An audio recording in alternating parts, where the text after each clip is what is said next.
Hi guys, Ricky Martin here and welcome back to our behind the scenes journey of the game collaboration between Bandai Namco, Digix Art Studio and Aardman. Today we're talking about the music. It's an important part of the game that can heavily influence the tone of a scene or a level. The team have been working with an incredible roster of talented people, and to hear more about it, we go to the legendary Abbey Road recording studio in London. This is 1111 Memories Retold, behind the scenes. In 1111, the music plays the first role in the game.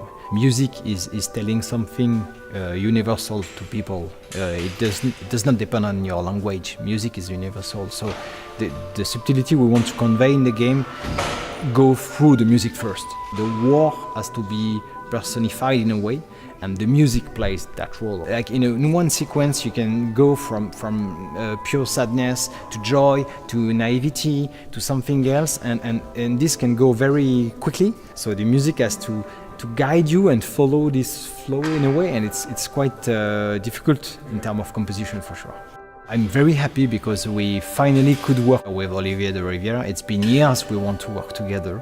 He's French too, we know each other for a long time. He's one of the rare composers who understand and know video games because he's a gamer. From very early days when we had the brainstorm together, Olivier came and he didn't come as a composer to sit back and go, well, just tell me when you want to make some music. He was right in the middle of the storytelling and this doesn't work, and how about if we put this there, and how are we going to turn this into a game? There's a real sense of collaboration there, really trying to get the story and the music to marry together. Is that Olivier will ask questions that no one else will ask. He's really thinking about the emotion and the tone of the story and really bringing that out through his music. It's really great for us as writers because you get a fresh, different perspective on it, and you get to really try and incorporate that. A big part of the process for us is actually getting on Skype calls with him. He will often say to us, guys, this bit of script here is really messing with the vibe I want to create with the music. What can we do about it? So we often have to go away and say, okay, well, can we write around that a little bit for him? Because they were mentioning me. I know why.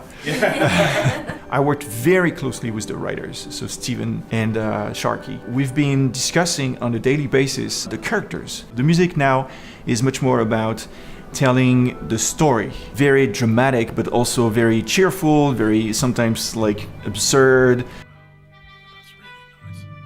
It's during war, so very harsh.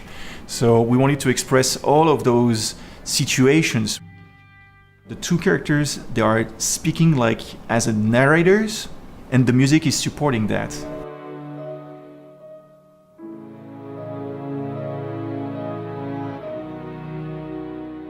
Right now, music for video games is really the most innovative music going on at the moment.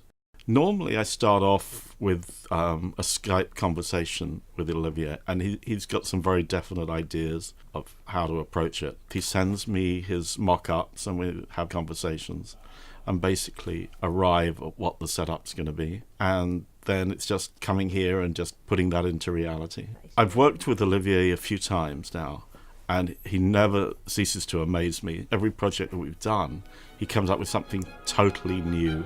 This is very, very different from the last couple of projects. It's just stunningly beautiful. The orchestra is there to express a lot of colors. With Impressionism from the French composers, you got Fauré, Ravel, Debussy, Saint-Saëns. I have a lot of, harmonics that are like all spread around. It's quite simple, you might say, but all of a sudden it takes like a lot of dimensions. It's very interesting, I think, to write music like this because you can create motions. The choir appears here and there in the game. It's not much. We didn't want the choir to be all over the place. It's rather when we wanted to express more about the mindset of the characters. When you will listen to the choir, you will get, how naive and light is Harry compared to Kurt, that is much more like grounded. Well, I think I've been very lucky to work on this game because number one, Digix Art with Johan Fanny's, the creative director, I enjoyed his previous game. And also Aardman, it's an established animation studio, and it was amazing to see the art direction, and I thought that we needed to have music that was completely unique to support the style and also the ambition of the game. With this music pushing, driving you forwards, how does that change the way you're going to play and interact with stuff? So we've got a synthesized, like, basic version that's current in the game. My expectations coming here was that it would kind of be the same, but with live instruments, and I was totally wrong. It's like when you're here, you realize that the humans behind it, not just the quality of the sound, but the actual emotion that goes into it, is so dramatically above what you've been listening to so far. At the beginning of this project, we never knew that we're gonna end up here, like in Abbey Road, with the London Philharmonia Orchestra to record the OST of the game. That was supposed to be a small indie game at the beginning, but with meaning. Being here today is something.